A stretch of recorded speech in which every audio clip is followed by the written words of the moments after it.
Now we're going to talk about where this omega, this angular frequency, comes from. I owe you an explanation as to why we're able to use that and what are the assumptions that we make when coming to this theoretical conclusion of what the angular frequency is. Okay, so let's start by making a free body diagram of the forces acting on our mass once it is in motion, once it has been displaced. So as always, we have the force of gravity acting straight down. We have, if I move this, if I displace it in any direction, where is it going to go? It's going to go back toward the equilibrium. If I displace it in this direction, it's going to go back toward the equilibrium. This is called a restorative force because it's taking it back in the opposite direction of the initial displacement. So we have here a restorative force. We also have, as we spoke earlier, air resistance opposing the motion. So we have F of air. And lastly, we have this tension. We'll call that T. Here we have all the forces that are acting upon this mass at any given time. Now let's break this down a little bit further and talk about the assumptions that we make. The first assumption that we're making is that air resistance is negligible.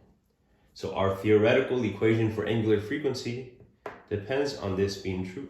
It says that air resistance is negligible as this is moving around, which of course we saw in our data showed is not true, but we are going to ignore this for now so I can show you where this theoretical equation comes from.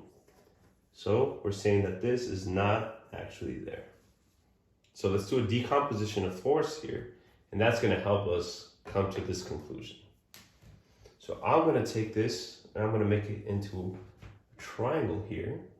So this is going to be our hypotenuse.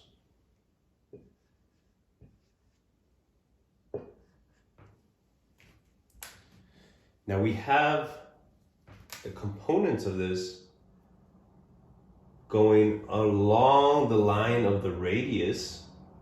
We call this a radial force. So this is going to be our radial force that is a component of the weight. And we also have a tangential force going in this direction that is also a component of the weight. And here we see that this angle is the same as this angle here. So that's our angle theta. So this is the hypotenuse, this is the opposite side, and this is the adjacent side of this right triangle. So from here we can gather that sine of theta is equal to the opposite side over the hypotenuse. So we'll call that O over mg, which means that this opposite side is mg times sine theta.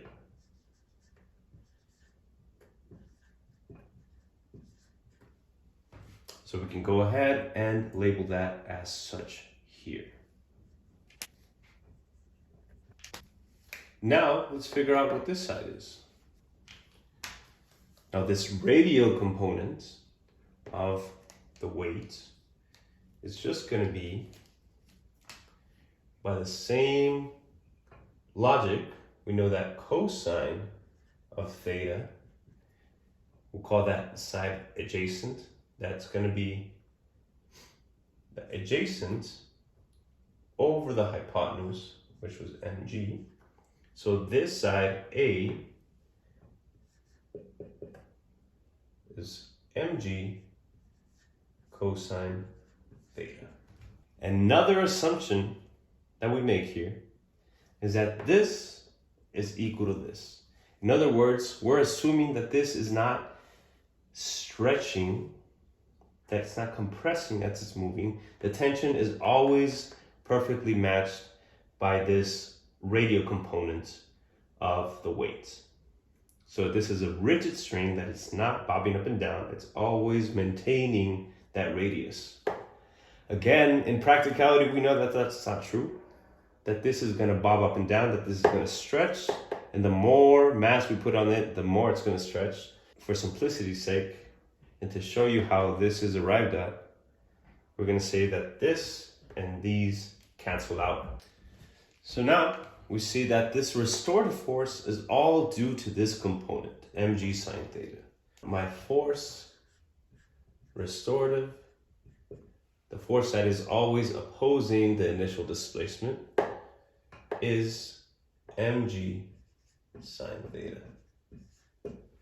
We know that this is going to be ma because it's contributing. This is the only force contributing to the acceleration of this mass. It's mg sine theta. And now there's an insight to be had here. Our theory is telling us that there's mass on both sides. So this is really telling us that this is not contributing.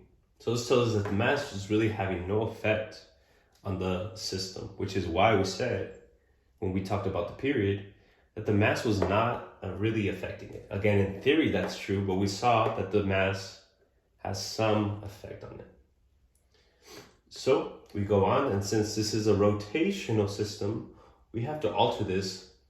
This is not just acceleration, this has to be angular acceleration, and we need the L in there.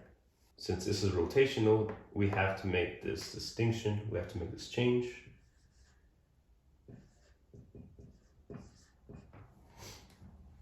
Which tells us that the acceleration, the angular acceleration, is this. Which leads us to this equation here. This is really the second derivative of the angular displacement with respect to time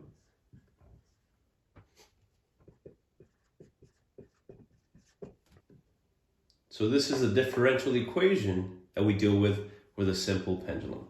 This angular frequency that we came across, and therefore the period that we used as our theoretical period, depends on this approximation. It depends on sine theta being very, very close to theta. I'll explain where this comes from in another video. This depends on this being true, so that we can get to this equation here. So again, this is telling us that the second derivative of the angle, of the angular displacement with respect to time, is equal to g over L times theta. We're just going to rearrange these variables. The solution to this equation that requires some calculus to solve is the following. So my angular displacement as a function of t is equal to theta max, which is the same as my amplitude sine GL, which is my angular frequency times t.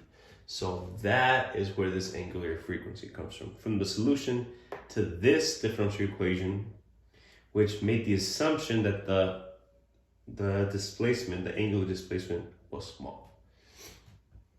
So what we used is the same. It's a displacement, but we called it y.